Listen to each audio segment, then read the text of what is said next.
Ever feel like the world's spinning way too fast, like you're stuck on a merry-go-round that's cranked up to warp speed? Yeah, especially with all the AI stuff popping up everywhere you look. It's kind of hard not to feel a little overwhelmed, right? Like, are we even on the right track anymore? Right, like where are we even going with all this? That's exactly why we're diving deep into this thing called the living framework. Think of it kind of like a personal roadmap or a set of tools. Not so much about strict rules, but more about helping you find your way in all this chaos. Yeah, and not by trying to become some kind of superhuman AI, more like really honing in on who you are already. Absolutely. It's not about adding more to your to-do list. It's really more about giving you clarity and resilience. We want to explore how the living framework can be like a, personal operating system for dealing with all the changes AI is bringing. Right, how to stay true to yourself and how to make choices that actually match your values. And the cool thing is, this framework is all about making those ideas practical. It's not just some vague self-help stuff. Right. It really breaks down the process of intentional living into concrete, actionable steps.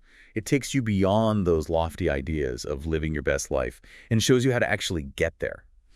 We're looking at two sources here today. One is an introduction to the philosophy behind the living framework, and the other one gets into the nitty-gritty of actually using it as a system. Right, and the whole thing is structured around these four core elements: values, standards, systems, and then auditing and iteration. Kind of like, I guess, building layers in that operating system we were talking about. Exactly. And the very first layer is understanding your core values. Think of this as like laying the foundation of your house. Right, because everything else builds from there. Okay, so we all have a sense of what's important to us, like family or honesty. But how do we actually pinpoint our core values in a more, I guess, scientific way? That's where this concept of a value map comes in. And there's this tool called the Revised Portrait Values Questionnaire, or PVQ-RR.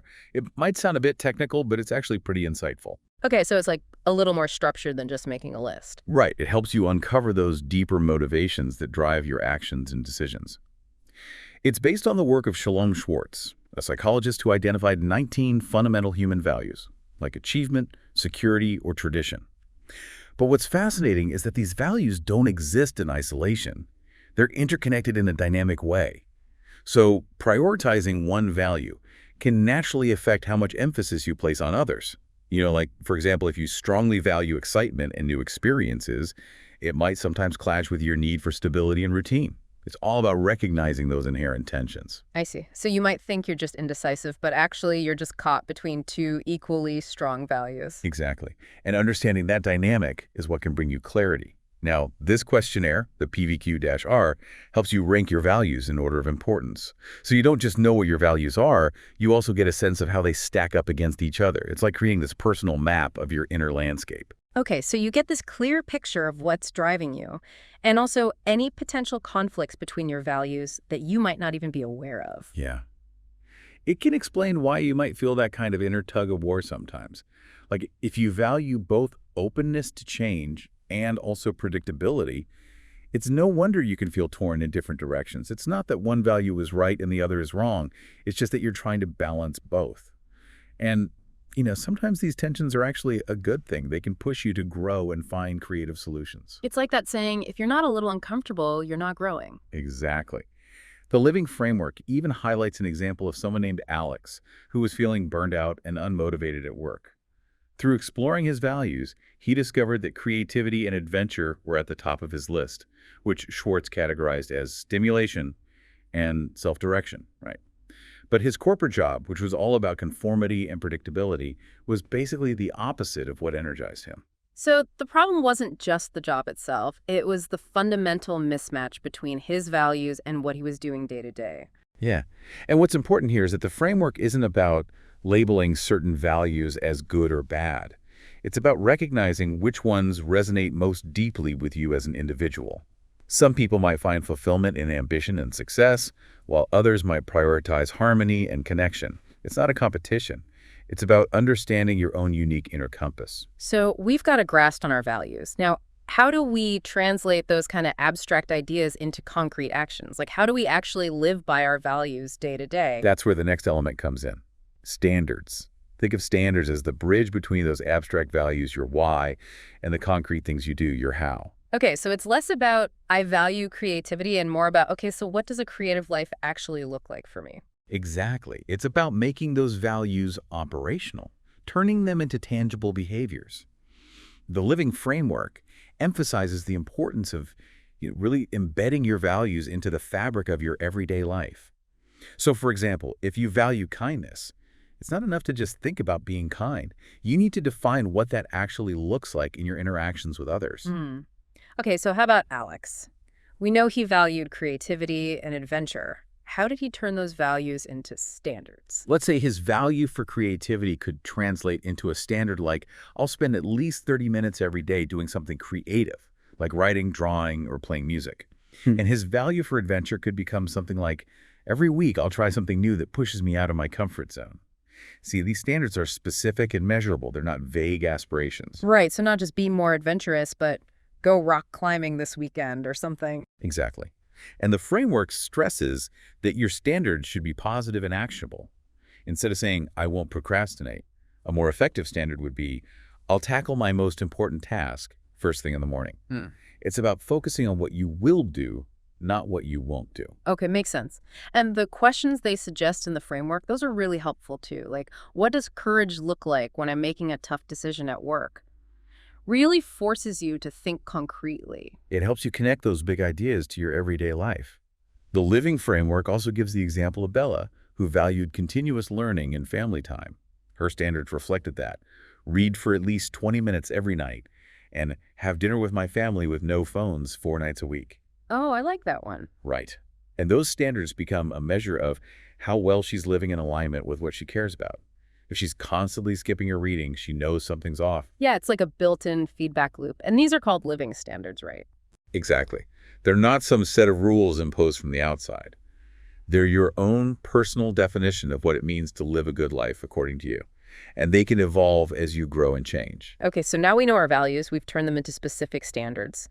But actually living by those standards, that's the tough part. And that's where systems come in. They're the structures you create, the habits, the routines, the rituals, even those personalized quests they talk about that make it easier to stick to your standards. It's like having a game plan. Okay, so how can we help Alex put those systems into place? Well, to support his daily creative practice, maybe he sets up a morning routine. He could carve out 30 minutes for writing or sketching before he even checks his email. For his weekly adventure standard, maybe he dedicates Sunday afternoon to browsing local events and picks one to try. Makes sense. What about those personal quests the framework talks about? Those are great for adding a little fun and challenge to the process. Like Alex could do a 30-day creativity challenge where he commits to creating something every day for a month. Maybe he even shares it online to keep himself accountable. Turns it into a mini adventure. I love that. It's like gamifying your personal growth. Exactly. The framework also highlights how important your environment is in supporting those systems. Like if Bella wants phone-free family dinners, maybe they have a basket where everyone puts their phones before sitting down, removes the temptation. Oh, that's clever. So simple but effective. It's about setting yourself up for success. Now, it's important to have structure, but the framework also emphasizes flexibility. Right. Life happens, and sometimes you need to adjust. Exactly. These systems are meant to be supportive, not restrictive. If something unexpected throws you off track, just adapt and get back on track as soon as you can. The goal is progress, not perfection. It's like with building any new habit, like mindfulness. Starting small and being flexible is more sustainable than trying to meditate for an hour every day right off the bat. Makes sense. So it's not about becoming some kind of productivity machine. It's about creating systems that help you live in line with your values in a way that feels good and sustainable. Exactly. Over time, those habits and routines become second nature. They're no longer a chore. They're just part of who you are. Okay, so we've identified our values, we've set up our standards, we've created supportive systems. Now, how do we know if this is actually working? That's where the final element comes in, auditing and iteration. It's like having regular checkups for your personal operating system. You need to see what's working, what's not, and make adjustments. Okay, so what does auditing actually look like? It's about setting aside time, maybe weekly, monthly, or quarterly, to reflect honestly on how you're doing. Are you living in accordance with your values and standards? Where are you on track and where have you strayed? So not just a gut feeling, but really looking at the data. Right. Because you have those measurable standards, you have something concrete to compare your actions to. And the important thing is, it's not about beating yourself up if you've fallen short. It's about understanding why. Was the standard unrealistic? Did your priorities shift? Maybe your values themselves have evolved a bit. It's all valuable feedback for making adjustments. And the framework emphasizes evaluating your systems, not just your results. Exactly. If you're consistently missing a certain standard, it might not be a lack of willpower. Maybe the system itself needs tweaking. Like maybe your morning routine isn't working because you're just too tired at that time. So you might need to adjust the timing or find a different way to make it work. They give the example of Alex, who realized he couldn't dedicate 2 hours to art every morning. He had to scale it back to 30 minutes to make it realistic. And Bella, who had to adjust her family dinner nights because of everyone's schedules. Exactly. It's about being flexible. The framework also reminds us to celebrate our wins, not just focus on what needs fixing. If a certain system is working great, acknowledge that. It's all about learning and adapting as you go. They also tell the story of Carlos, who realized through auditing that he was neglecting his social life. Right, he was so focused on work that he forgot about his value for friendship. So he added a new standard to connect with a friend at least once a week and made it happen. It shows how this framework can help you stay aligned in all areas of your life. So it's a continuous cycle. Know yourself, define how you want to live, create supportive systems, and then keep checking in and adjusting, like a constant process of, I guess, self-creation. That's a great way to put it. It's about taking ownership of your life, not just going through the motions. Now, one of the sources we're looking at specifically mentions the living framework as a tool for the AI era. How does this all tie into building resilience in the face of all the changes AI is bringing? That's a really important point. When you know your values, they become like an anchor in a storm. The world around you might be changing rapidly, but those values give you a sense of stability and direction. It's like having a compass that keeps pointing north no matter how much the landscape shifts around you. I see. So even if AI transforms the job market, those core values can guide you towards new opportunities that still align with who you are. Exactly. If you value problem solving, for example, you can find ways to apply that skill in different fields, even if your current job becomes automated. Plus, the habits of reflection and iteration that are built into the framework help you stay ahead of the curve. You're constantly assessing your situation and making adjustments, so you're less likely to be caught off guard by sudden changes. And it also seems like this framework can protect you from feeling overwhelmed by all the external pressures, like all the algorithms that try to dictate your preferences. Absolutely.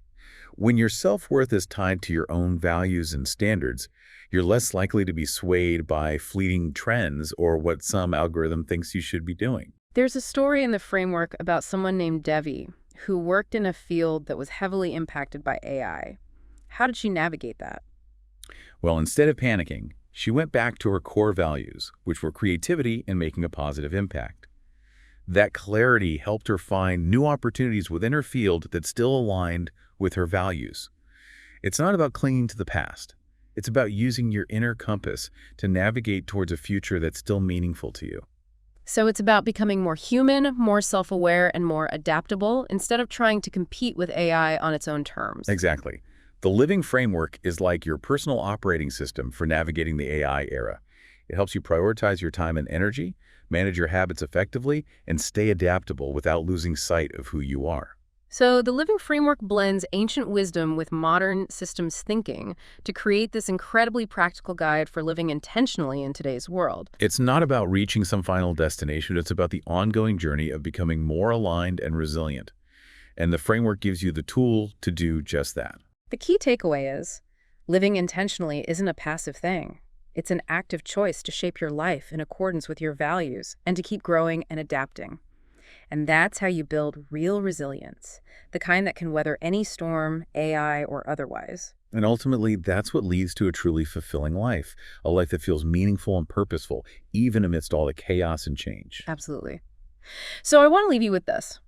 What's one tiny change you can make today to better align your actions with one of your core values? Maybe it's spending 5 minutes journaling or committing to learning one new skill. Whatever it is, it's about taking that first step towards becoming the architect of your own life.